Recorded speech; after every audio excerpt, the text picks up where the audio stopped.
নমস্কাৰ। আজি আমি পঞ্চম শ্ৰেণীৰ গণিতৰ 4 নং পাঠ গুণিতক আৰু উৎপাদকৰ গুণিতকৰ ওপৰত আলোচনা কৰিম, যোনটো আমাৰ পাঠৰ 52 নং পেজত আছে। যে গুণিতকৰ ওপৰত আলোচনা কৰাৰ আগতে আমি এটা জপিয়া-জপি খেল চাওঁ আহা। সংখ্যা ৰেখাত জপিয়া-জপি যে আমাৰ কি আছে, চুইটি আৰু বিউটিৰ জাপবোৰ চাওঁ আহা। প্ৰথমে আমি চুইটিৰ জাপবোৰ চাম। চুইটিয়েনো কেনেকৈ জপিয়ায়। যে আমাৰ এডাল সংখ্যাৰ জাপ আছে, সংখ্যাৰ জখলা আছে, য'ত আমাৰ 1 পৰা 15 লৈ সংখ্যাবোৰ আছে আৰু তাতে চুইটি জপিয়াব।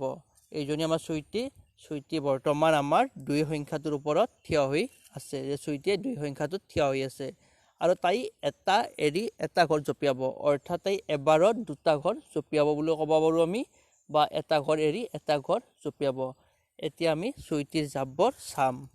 যে চুইটি আমাৰ 2ত আছে, তাই এটা ঘৰ এৰি এটা ঘৰ জপিয়ালে তাই 3টো এৰি 4ত জপিয়াব, তেতিয়া 3 এৰি 4 পাব। গতিকে যদি জাপটো মাৰিব চোৱা, তেওঁ 4 পালে। এইবাৰ তেওঁ 4 পৰা ক'ত পাব, জপিয়াই গ'লে এটা ঘৰ এৰি গ'লে 5টো এৰি যাব, গ'লে কি পাব, 6টো পাব। তেওঁ জপিয়াই 6 পালে। তাৰপিছত তেওঁ 7টো এৰি যায় 8টো পাব, তেওঁ জপিয়াই 8 পালে। তাৰপিছত জাপটো মাৰিব এইবাৰ তেওঁ 10 পালে। তাৰপিছত 10ৰ পিছত কি পাব, 11টো এৰি 12 পাব। চাওঁ বোলাচোন, তেওঁ জপিয়ালে 12 পালে। এইবাৰ জপিয়াই তেওঁ 14 পালে। এতিয়া চুইটিয়ে আমাৰ জাপকেইটা মাৰি কি পালে চোৱাচোন। তেওঁ 2ত আছিল, 2ৰ পৰা 4 পালে, 6 পালে, 8 পালে, 10 পালে, 12 পালে আৰু 14 পালে। তাই পোৱা সংখ্যাবোৰ হ'ল 2, 4, 6, 8, 10, 12 আৰু 14। তাৰ এই সংখ্যাবোৰ অলপ মন কৰিলে আমি দেখিম যে এই আটাইবোৰ সংখ্যা আমি 2ৰে পূৰণ কৰি পাওঁ।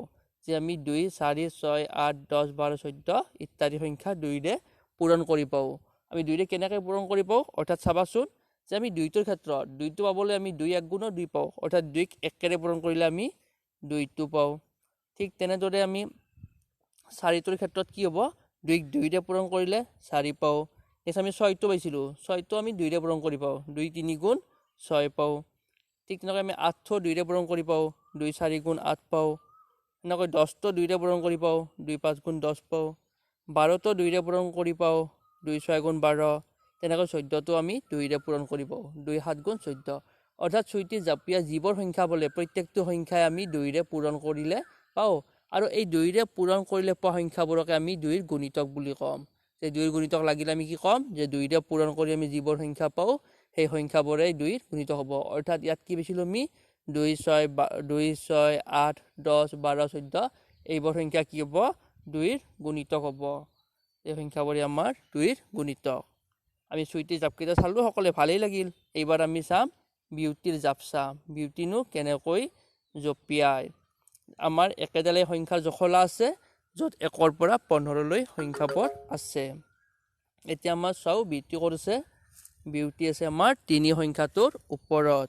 আৰু বিউটিনো কেনেকৈ জপিয়াব, তাই বিউটিয়ে 2টা ঘৰ এৰি এটা ঘৰত, অৰ্থাৎ এবাৰত 3টা ঘৰকৈ জপিয়াব।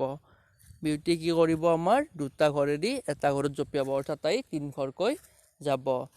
তাই 3ত আছে, তাই এতিয়া 3ৰ পৰা 2টা ঘৰ এৰিলে 4 5 এৰি কি পাব, 6 পাব। বা 3 ঘৰকৈ জপিয়ালেও 3ৰ পিছত 3 যোগ কৰিলে 6 পায়। তেতিয়া তাই কি পাব, এইবাৰ 6 পাব। চাওঁ বোলাচোন, জাপি 6 পালে। 6ৰ পিছত 2 ঘৰ এৰি জপিয়ালে তাই কি পাব চোৱাচোন, তাই 9 পাব। জাপটো মাৰিলে 9 পালে। তাৰপিছত তাই পাব 12। চোৱাচোন, জাপটো মাৰি 12 পালে। এইবাৰ তাই জপিয়াই পালে 15, হয়নে। দে এতিয়া আমাৰ বিউটি কি পালে, 3 6 9 12 15 পালে। যে তাই পোৱা সংখ্যাবোৰ 3 6 9 12 15। আৰু এই সংখ্যাবোৰ চালে আমি গম পাম, চাবা প্ৰত্যেকটো সংখ্যা আমি 3ৰে পূৰণ কৰি পাওঁ। যে 3 6 9 12 15 ইত্যাদি সংখ্যাবোৰ 3ৰে পূৰণ কৰিলে পাওঁ। কেনেকৈ পাওঁ চাওঁচোন। যে 3টোৰ ক্ষেত্ৰত 3ক 1ৰে পূৰণ কৰিলে আমি 3 পাওঁ, 3 1 গুণ 3। 3ক 2ৰে পূৰণ কৰিলে আমি 6 পাওঁ, এনেকৈ 6টো পাওঁ। 9টোৰ ক্ষেত্ৰত 3ক 3ৰে পূৰণ কৰিলে পাওঁ। 12টোৰ ক্ষেত্ৰত 3ক 4ৰে পূৰণ কৰিলে পাওঁ। আৰু 15ৰ ক্ষেত্ৰত 3ক 5ৰে পূৰণ কৰিলে পাওঁ। অৰ্থাৎ এই আটাইবোৰ সংখ্যা আমি 3ৰে পূৰণ কৰিলে পাওঁ।